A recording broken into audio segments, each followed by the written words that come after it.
आप कंफ्यूज हैं कि आपको न्यू टैक्स रेजिम में फॉलो करना चाहिए या ओल्ड टैक्स रेजिम में फॉलो करना चाहिए? कहा जाता है कि न्यू टैक्स रेजिम में आपको कोई एग्जेम्पशंस एंड डिडक्शंस नहीं मिलेंगे, लेकिन ऐसे बहुत तरीके के एग्जेम्पशंस एंड डिडक्शंस हैं जिन्हें यूज करके आप अपनी टैक्सेबल इनकम को कम कर सकते हैं अंडर न्यू टैक्स रेजिम में ऑल्सो। इस वीडियो में हम ऐसे 10 डिडक्शंस के बारे में बात करने वाले हैं जिन्हें यूज करके आप अपनी टैक्सेबल इनकम को कम कर सकते हैं अंडर न्यू टैक्स रेजिम में। नमस्कार, मैं हूं प्रिया, स्वागत है आपका इन्वेस्टिंग डन राइट में। मैं हर वीक पर्सनल फाइनेंस पे 2 वीडियोस बनाती हूं, तो अगर आप मेरे चैनल को सब्सक्राइब करते हैं तो आपको मेरे वीडियोस की लेटेस्ट नोटिफिकेशंस आती रहेगी। स्टैंडर्ड डिडक्शन जो कि 50,000 रुपीज का होता है, ऐसा ही नहीं है कि वो ओल्ड टैक्स रेजिम में ही टेबल था। न्यू टैक्स रेजिम में भी स्टैंडर्ड डिडक्शन ऑफ 50,000 रुपीज आप यूज कर सकते हैं। मान लीजिए अगर आपकी सैलरी 7.5 लाख रुपीज है तो 7 लाख तक के इनकम पे तो आपको कोई टैक्सेस नहीं पे करने पड़ते अंडर न्यू टैक्स रेजिम में। अगर आपकी सैलरी 7.5 है तो उस केस में आप 50,000 का एग्जेम्पशन यूज करके अपनी टैक्सेबल इनकम को जीरो कर सकते हैं और जीरो टैक्सेस पे कर सकते हैं। सेकंड है डिडक्शंस अंडर 80 CCD2। ये ऑप्शन ओल्ड टैक्स रेजिम में अवेलेबल था। इसके अंडर में क्या है कि नेशनल पेंशन स्कीम में अगर आपका एम्प्लॉयर आपके बिहाफ पे कंट्रीब्यूट करता है तो उस अमाउंट पर कोई टैक्सेस पे नहीं करने होंगे। प्राइवेट एम्प्लॉयज के लिए 10% ऑफ बेसिक एंड डीए तक की लिमिट होती है जिस पे आपको कोई टैक्सेस पे नहीं करने पड़ेंगे। गवर्नमेंट एम्प्लॉयज के लिए ये limit 14% of basic and DA होती है जिस अमाउंट पर उनको कोई टैक्सेस पे नहीं करने पड़ते अगर उनका एम्प्लॉयर और गवर्नमेंट उनके बिहाफ पर एनपीएस में कंट्रीब्यूट करता है। थर्ड है EPF contribution by the employer. Employee provident fund, अगर आपका एम्प्लॉयर ईपीएफ में कंट्रीब्यूट करता है आपके बिहाफ पर तो वो भी जो अमाउंट होता है वो नॉन टैक्सेबल होता है, उस पर आपको कोई टैक्सेस नहीं पे करने होते हैं। 12% ऑफ बेसिक एंड डीए तक के अमाउंट पर आपको ये लिमिट अवेलेबल होती है। सेक्शन 10 बेनिफिट्स, अगर आपको कोई भी इंश्योरेंस पे आउट मिला है या उस पर कोई भी बोनस मिला है तो उस केस में वो जो अमाउंट होता है वो नॉन टैक्सेबल होता है, उस पर आपको न्यू टैक्स रेजिम के अंडर में कोई टैक्सेस नहीं पे करने होते हैं।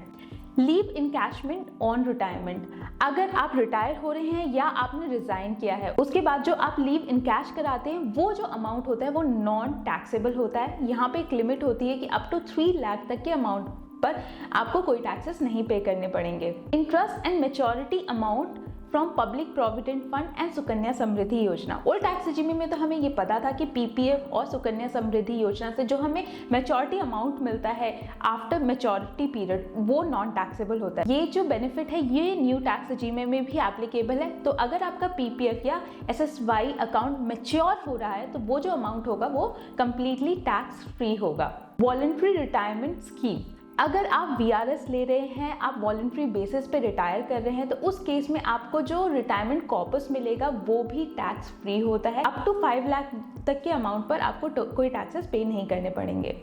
Transport allowance for differently abled employee, differently abled employee जिनको हम दिव्यांग भी बोलते हैं, उन्हें अगर कोई ट्रांसपोर्ट अलाउंस मिल रहा है from office to home and home to office तो उस केस में वो अलाउंस भी नॉन टैक्सेबल होता है, उस पर उनको कोई टैक्सेस नहीं पे करने पड़ते हैं।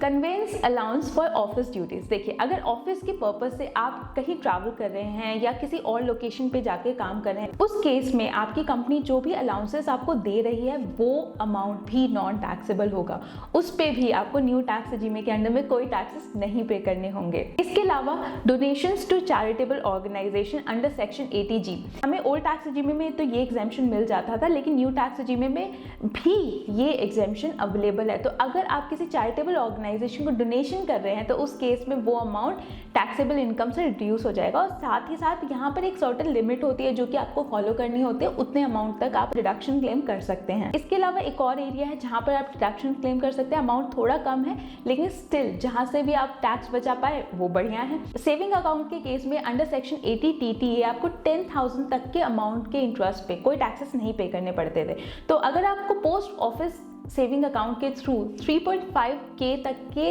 इंटरेस्ट क्रेडिट हो रहे हैं, इंटरेस्ट मिल रहे हैं, तो उस अमाउंट पे भी आपको कोई टैक्सेस नहीं पे करने पड़ेंगे अंडर न्यू टैक्स रेजिम में। इसके अलावा टैक्स पेयर्स की कुछ क्वेरीज होती है new tax and old tax regime से रिलेटेड, उनको भी कवर कर लेते हैं। मोस्ट कॉमन क्वेरी होती है कि अगर हमने न्यू टैक्स रेजिम में ऑप्ट कर लिया या ओल्ड टैक्स रेजिम में ऑप्ट कर लिया तो क्या हम उसको चेंज कर सकते हैं? जी हाँ, बिल्कुल चेंज कर सकते हैं। ITR फाइलिंग के टाइम पर आप न्यू टैक्स रेजिम में से ओल्ड टैक्स रेजिम में स्विच कर सकते हैं, लेकिन मेक श्योर अपनी ITR फाइलिंग आप ड्यू डेट से पहले करें, तभी ये ऑप्शन अवेलेबल होता है। अगर आप बिलेटेड ITR फाइल कर रहे हैं, मतलब ड्यू डेट के बाद में ITR फाइल कर रहे हैं, तो उस केस में ये ऑप्शन आपको नहीं मिलता है।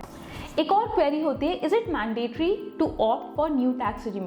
जी नहीं, ये बिल्कुल भी मैंडेटरी नहीं है, ये आपके विश पे डिपेंड करता है। जहां से भी आप ज्यादा टैक्सेस सेव कर पाए वो रेजिम में आपको फॉलो कर लेना चाहिए। ये ऑप्शन सैलरीड इंडिविजुअल्स के लिए अवेलेबल है। हर एक फाइनेंशियल ईयर में एक बार ये रेजिमेस चेंज कर सकते हैं। क्विकली ये भी देख लेते हैं कि अगर आप न्यू टैक्स रेजिम में फॉलो करते हैं तो ओल्ड टैक्स रेजिम के कौन से बेनिफिट्स हैं जो कि आपको नहीं मिलेंगे। चैप्टर 6A के अंडर में जो भी डिडक्शंस अवेलेबल है, जैसे कि section 80C, 80CCC, 80CCD, section 80E, 80EEA, 80DD और इसके अलावा 80DDB और 80G एंड मेनी अदर्स, ये वाले डिडक्शंस आपको नहीं मिलेंगे।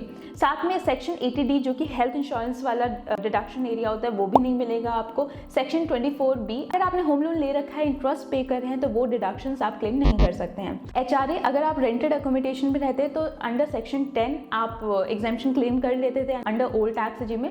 न्यू टैक्स रेजिम में आप ये नहीं कर पाएंगे। इसके अलावा लीव ट्रैवल अलाउंस के केस में भी आपको एग्जेम्पशन क्लेम करने का मौका मिल जाता था, वो भी आपको फॉरगो करना पड़ेगा अगर आप न्यू टैक्स रेजिम में फॉलो करते हैं। देखिए, एक चीज समझनी बहुत जरूरी है कि न्यू टैक्स रेजिम का जो स्ट्रक्चर है उसमें टैक्स रेट को ना ऑलरेडी कम कर दिया गया है, ताकि आप जो सेविंग करें वो अपने गोल्स को पूरा करने के लिए करें, ना कि केवल टैक्सेस बचाने के लिए करें। आशा करती हूँ ये वीडियो आपके लिए हेल्पफुल रहा होगा और आपको वैल्यूएबल इन्फॉर्मेशन मिली होगी। अगर आपको हेल्पफुल लगा है तो आप मेरे चैनल को सब्सक्राइब कर सकते हैं और बेल आइकन पे ज़रूर प्रेस करें ताकि आपको मेरे लेटेस्ट वीडियोस के नोटिफिकेशंस आती रहें। मैं मिलती हूँ आपको नेक्स्ट वीडियो में। प्रिया दास साइनिंग ऑफ। अगर आपने मेरे चैनल को सब्सक्राइब नहीं किया है तो प्लीज़ सब्सक्राइब कर ले, क्योंकि मैं पर्सनल फाइनेंस पे एवरी वीक 2 वीडियोस बनाती हूँ।